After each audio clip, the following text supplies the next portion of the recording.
کہ حکومت وقت سے مطالبہ کر رہے ہیں کہ بولو، احتجاج کرو اور پرزور احتجاج کرو۔ ان سے کہو کہ ہم کسی صورت اور سارا کچھ تمہاری بہت ساری حرامزدگیاں ہم برداشت کرتے ہیں،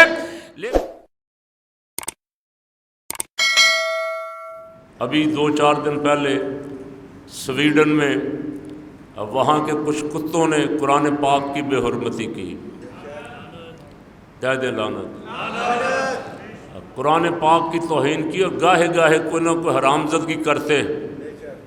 اور اس سے 2-4 دن پہلے وہ ڈنمارک والا جو ہے، اچھا اس نے گستاخ رسول، اس نے حرامزدگی کی۔ اچھا خوشی اس کو عمران خان کے جانے کی تھی، اس لیے کہ وہ کبھی کبھی ناموس رسالت کی بات کرتا ہے، تو خوشی اس نے عمران خان کی، لیکن ساتھ اس حرامی اور ولد الزنا نے رسول پاک صلی اللہ علیہ وسلم کو گالیاں دیں۔ کہہ دیں اس پہ بھی 1000 لعنت،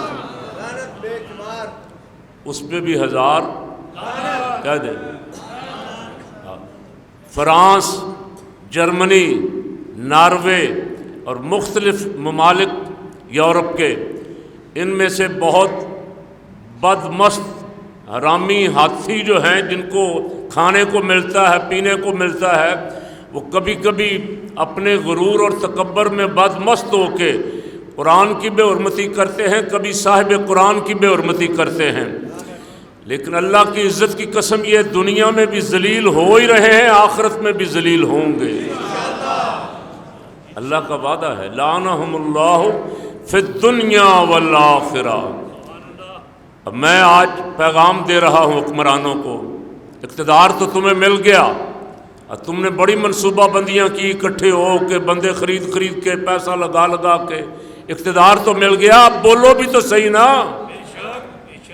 اس سویڈن کے بے غیرتوں پہ جنہوں نے قرآن کی بے حرمتی کی ہے، ان کے خلاف بولو تو صحیح، اور اس گستاخ رسول کے خلاف، ڈنمارک کے ویلڈر کے خلاف زبان تو کھولو، کم از کم کوئی حق تو ادا کرو کہ تم مسلمانوں کے لیڈر ہو۔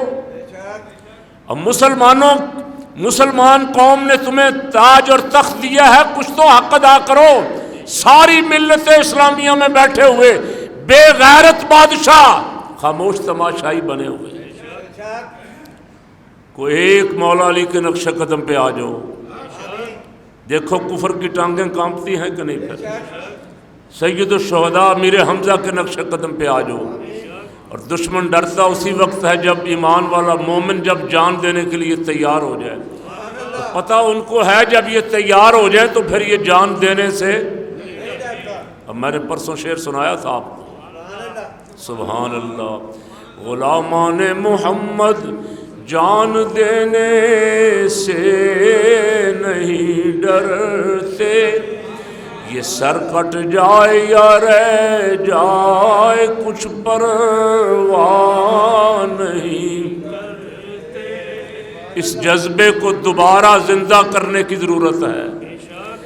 جس دن ایک اسلامی ملک بھی کھڑا ہو گیا، کفر کو جرأت نہیں ہوگی کہ کفر اس طرح کبھی قرآن کی توہین کرے، کبھی صاحب قرآن صلی اللہ علیہ وسلم کی توہین کرے۔